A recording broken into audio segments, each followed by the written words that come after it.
Si on voulait presque résumer la singularité de Marie de l'Incarnation, on pourrait dire en fait, c'est la sainte du trait d'union entre disciples et missionnaires.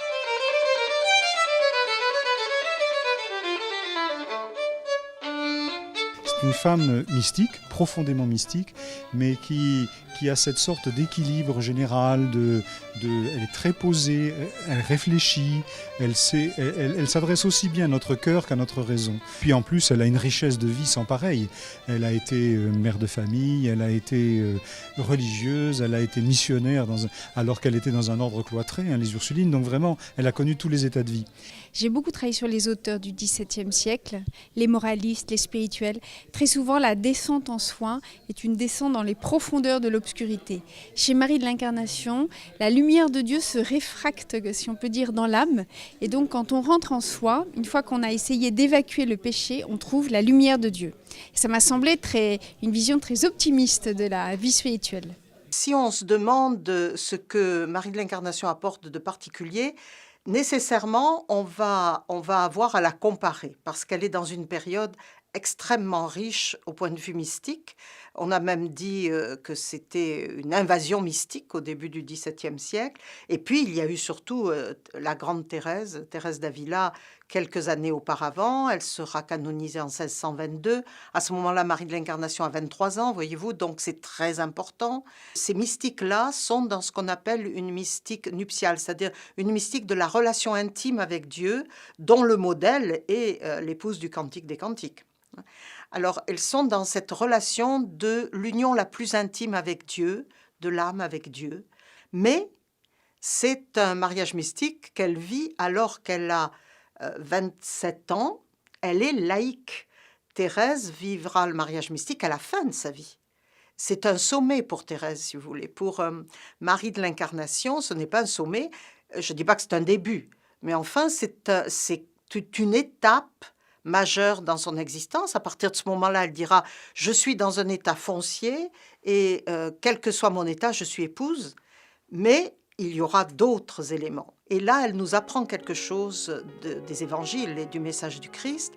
Immédiatement, elle a un souci apostolique qui naît. Mais le immédiatement, c'est vraiment le immédiatement. Tout de suite après le mariage, elle va s'exclamer en parlant au Verbe incarné. Vous êtes mon moi, vous êtes mon mien. Et fin de la phrase, allons aux affaires que vous m'avez commises. Alors, quelles sont les affaires du Verbe incarné? C'est la rédemption, c'est le salut des âmes. Donc, immédiatement, elle a un élan apostolique. Et elle est tellement heureuse de ce qu'elle a vécu en union avec le Christ, découvrant l'amour de Dieu pour elle, que ça lui devient insupportable que des âmes ne le sachent pas, ne connaissent pas ça, que des âmes ne connaissent pas de quel amour elles sont aimées.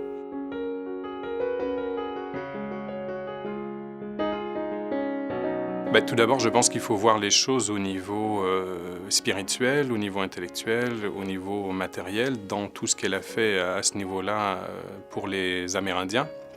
Donc ça, c'est la première chose. Ensuite, elle a quand même fondé un monastère à Québec, le monastère des Ursulines, qui existe encore aujourd'hui.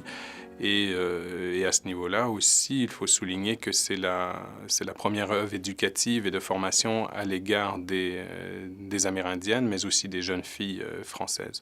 Et puis également les dictionnaires qu'elle a écrits pour l'évangélisation, pour aider à l'évangélisation des peuples autochtones.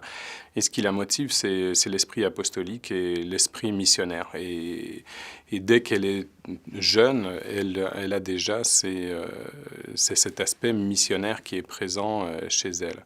Donc c'est ça qui explique qu'elle a quitté son pays, pour venir s'installer ici, dans un endroit où le climat est quand même rude et où il n'y a pas tous les éléments du confort moderne, et puis également risquer la traversée, qui était très dangereuse à l'époque.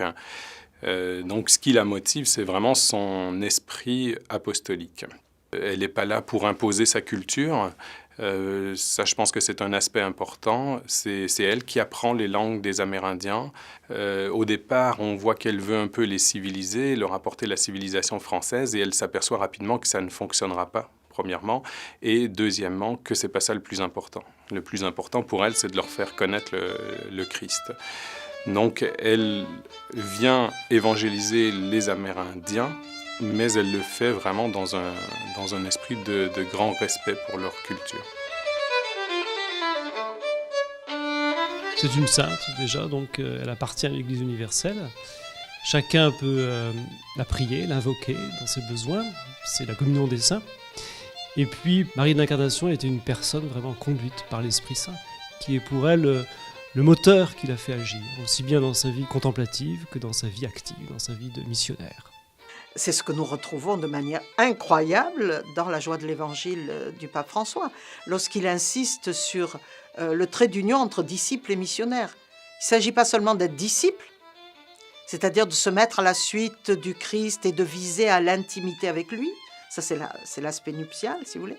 Mais le disciple se doit d'être missionnaire, c'est-à-dire toute la dimension apostolique. C'est le double commandement de l'amour, amour de Dieu, puis amour des autres.